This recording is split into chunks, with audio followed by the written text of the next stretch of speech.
ভাইটিটো দোকানত আছিল, তাৰ দোকানৰ সন্মুখত কাজিয়া হোৱা নাই, দুটা ৰুম সিফালে কাজিয়া হৈছে, সি দোকানৰ পৰা নমা নাই, সি কাজিয়াত যোৱা নাই।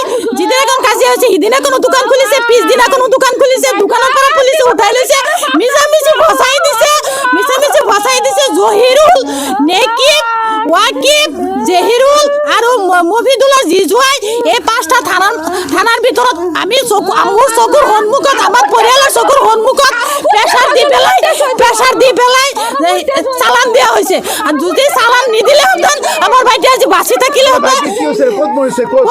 গুৱাহাটী মেডিকেলত মৰিছে, জেলত আছিলে। জেল কৰ্তৃপক্ষে যে এনেকুৱা অৱস্থা হৈছে আমাক কোনো সঁহাৰি দিয়া নাই, আমাক কোনো জনোৱা নাই। নিৰ্দয়ী ভাইটিটোক এই পাঁচজন মানুহে প্ৰেছাৰ দি পেলাই চালান দিছে। জেলৰ ভিতৰত যেতিয়া আছিলে তেতিয়া চিকিৎসা কৰাইছিলে, চাৰিদিন ৰখাইছিলে।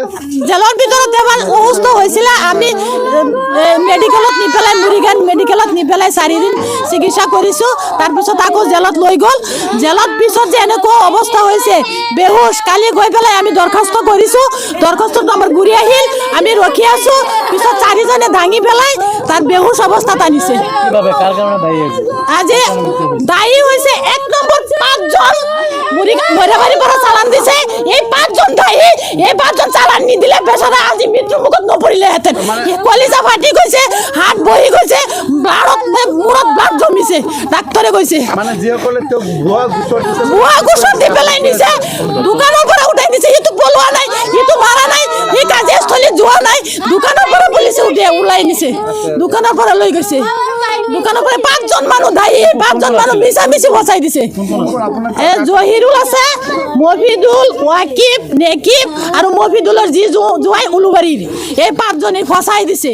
দোকানৰ পৰা পুলিচে কৰ্তৃপক্ষই কোনো চিকিৎসা কৰা নাই নেকি আপোনালোকৰ? নাই কৰা, আমি গম নাপাওঁ, আমাক জনোৱা নাই,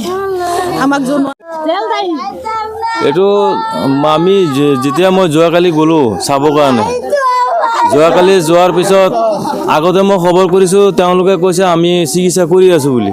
কালি যেতিয়া চিৰিয়াছ কণ্ডিশ্যন হৈ গৈছে তেতিয়া তেওঁলোকে 4জন মানুহে মানুহজনক মানে মৰা মানুহৰ নিচিনা, যেতিয়া মানুহটো একদম মানে হৈ গ'ল, 90% হৈ গ'ল, ডেমেজ হৈ গ'ল তাৰ। তেতিয়া তেওঁলোকে চাঙত উঠাই পেলাই ইয়াত আনিছে গেটৰ সন্মুখত আহি পেলাই ইয়াত মানুহে তেওঁলোকে কৈ আছে খাৰুল ইছলামৰ মানুহ কোন আছে। তেতিয়া মই আহিছোঁ, মই আছোঁ, মই তেওঁৰ ভিনি হওঁ, মই আহিছোঁ। কৈছে ইয়াক এতিয়া লৈ যাব লাগে। আগতে কি কৰি আছিল আপোনালোকে? আগতেতো আপোনালোকে আমাক জনোৱা নাই, বাৰে বাৰে জনাইছোঁ। তেওঁলোকে কৈছে আমি চিকিৎসা কৰি আছোঁ। তাৰ পৰা যেতিয়া আমি মুৰিগাঁৱলৈ লৈ গ'লোঁ, মুৰিগাঁৱৰ পৰা ডাক্তৰে ৰেফাৰ দিলে গুৱাহাটী মেডিকেলত ৰেফাৰ দিয়াৰ পিছত তাতে চিকিৎসাধীন অৱস্থাত খাৰুল ইছলাম। জেল কৰ্তৃপক্ষৰ গাফিলতি বুলি ভাবে নেকি? গাফিলতি চিয়ৰ। এইটো 1 নম্বৰ মানে অভিযোগ। এই জেল কৰ্তৃপক্ষৰ গাফিলতিৰ কাৰণে আজি খাৰুল ইছলাম মৃত্যুবৰণ কৰিবলগীয়া হ'ল। আৰু খাৰুল ইছলামৰ আগে পিছে মই জনাইছোঁ তেওঁলোকক, যদি কিবা আমাৰ আছামিজন আপোনালোকে পঠাওক, হস্পিটেলত পঠাওক। তেওঁলোকে কৈছে নাই আমি ইয়াতে চিকিৎসা কৰি আছোঁ।